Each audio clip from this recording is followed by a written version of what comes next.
Our programs offer many languages. Please visit suprememastertv.com/schedule.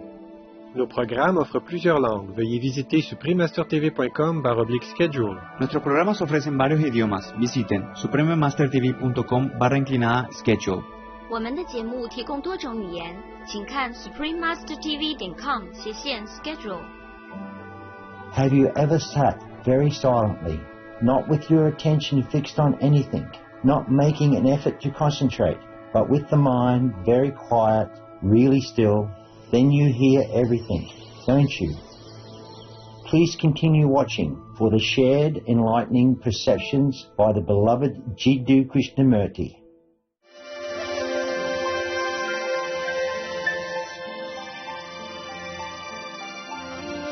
Sewaro, bright viewers.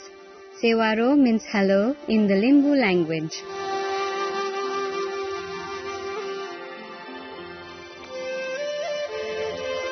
I'm Sumitra. The conscientious people of Limbuwan thank heaven for having such kind-hearted world co-citizens like you. May God bless you.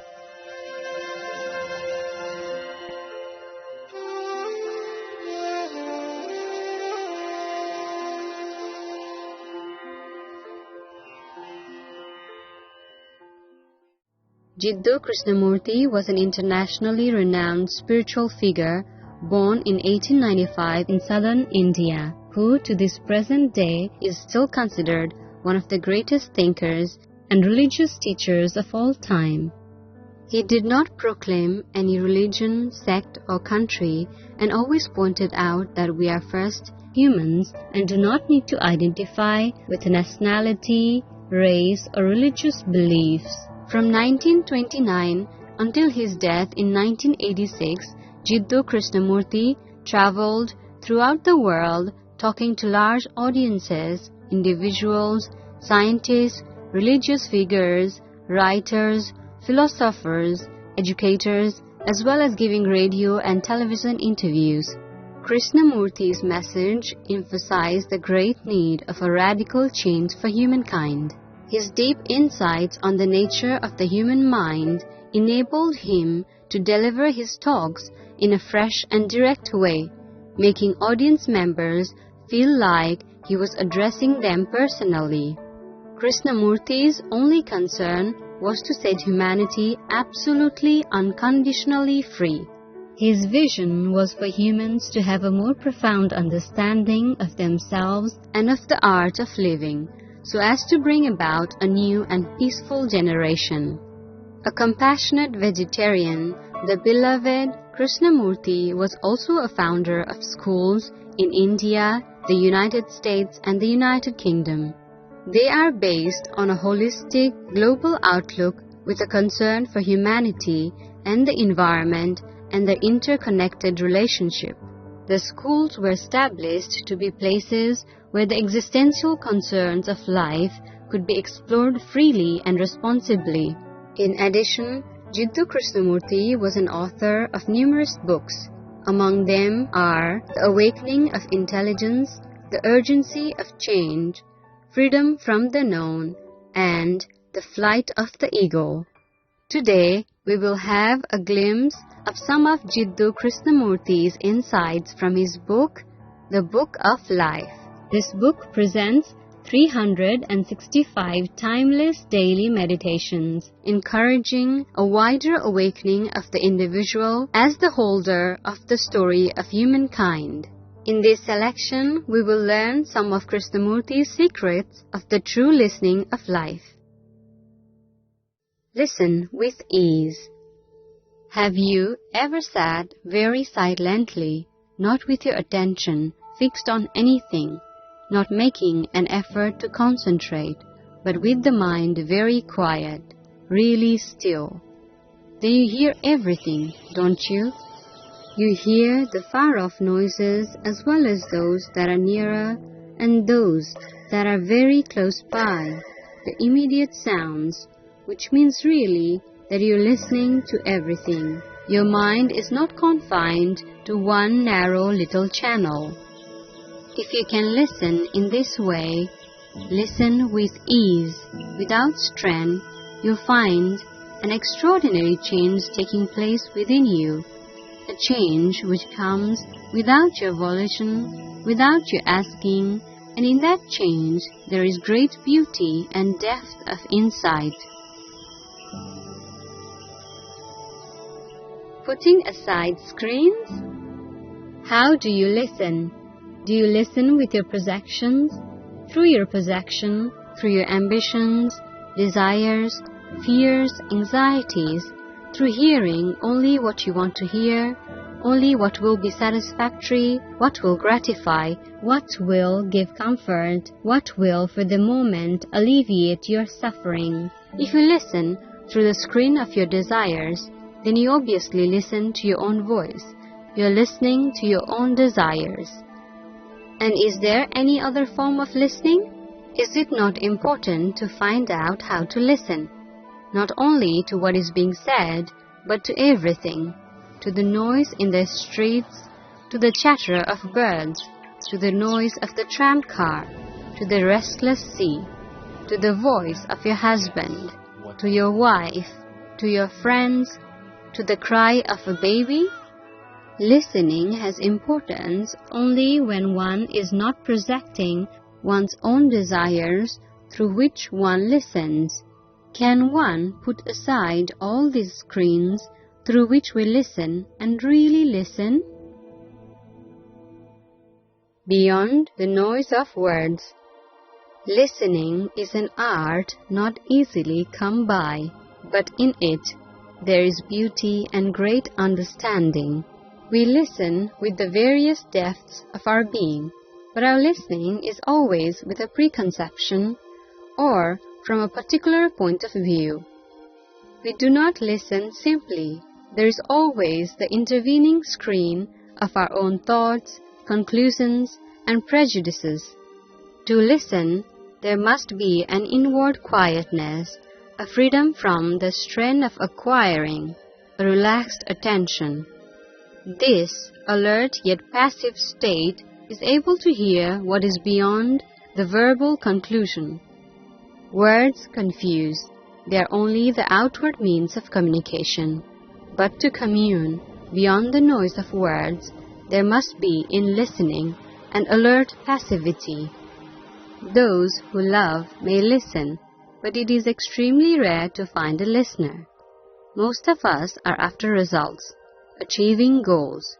We are forever overcoming and conquering, and so there is no listening.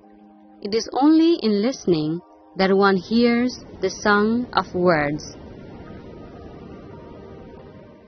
Listening without thought. I do not know whether you have listened to a bird. To listen to something demands that your mind be quiet, not a mystical quietness, but just quietness. I'm telling you something, and to listen to me, you have to be quiet. Not have all kinds of ideas buzzing in your mind.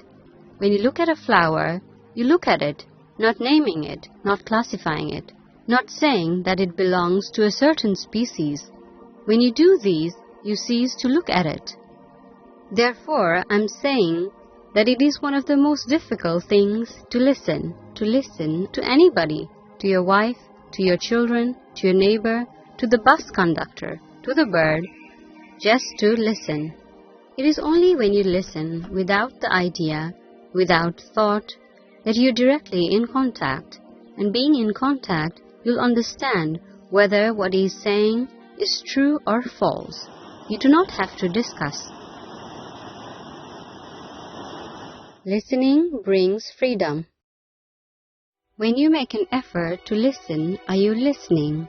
Is not that very effort a distraction that prevents listening? Do you make an effort when you listen to something that gives you delight? You are not aware of the truth, nor do you see the false as the false. As long as your mind is occupied in any way, with effort, with comparison, with justification or condemnation, listening itself is a complete act. The very act of listening brings its own freedom. But are you really concerned with listening or with altering the turmoil within? If you would listen, sir, in the sense of being aware of your conflicts and contradictions without forcing them into any particular pattern of thought, perhaps they might altogether cease. You see, we are constantly trying to be this or that, to achieve a particular state, to capture one kind of experience and avoid another. So the mind is everlastingly occupied with something. It is never still to listen to the noise of its own struggles and pains. Be simple and don't try to become something or to capture some experience.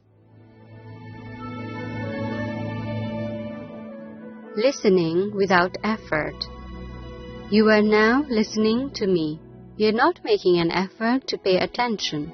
You're just listening. And if there is truth in what you hear, you will find a remarkable change taking place in you. A change that is not premeditated or wished for. A transformation, a complete revolution in which the truth alone is master and not the creations of your mind.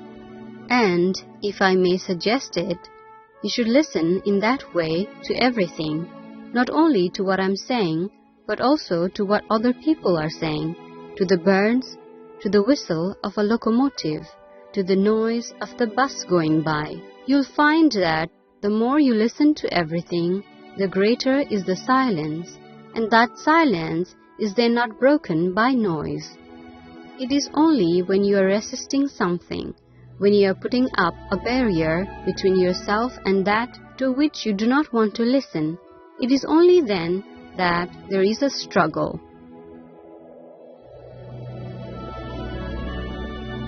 Listening to yourself. Questioner: while I'm here listening to you, I seem to understand, but when I'm away from here, I don't understand, even though I try to apply what you have been saying. Krishnamurti: you are listening to yourself and not to the speaker. If you are listening to the speaker, he becomes your leader, your way to understanding, which is a horror and abomination, because you have then established the hierarchy of authority. So, what you're doing here is listening to yourself. You're looking at the picture the speaker is painting, which is your own picture, not the speaker's. If that much is clear, that you're looking at yourself, then you can say, well, I see myself as I am, and I don't want to do anything about it, and that is the end of it. But if you say, I see myself as I am, and there must be a change, then you begin to work out of your own understanding, which is entirely different from applying what the speaker is saying. But if, as the speaker is speaking, you're listening to yourself, then out of that listening, there is clarity, there is sensitivity. Out of that listening, the mind becomes healthy, strong. Neither obeying nor resisting, it becomes alive, intense, and it is only such a human being who can create a new generation, a new world.